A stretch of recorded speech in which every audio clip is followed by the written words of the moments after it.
अखंड ज्योत देवते तुझ्या निरांजनातली, अपार भाव भक्तीने तुझीच मूर्त पूजिली. त्रिशूल खड्ग घेऊनी विनाशण्या असुर ये,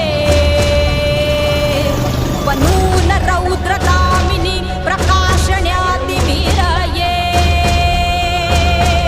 प्रतीक नारी शक्तीचे वैष्णवी महेश्वरी, तुझाच अंश राहू दे सदैव माझ्या अंतरी.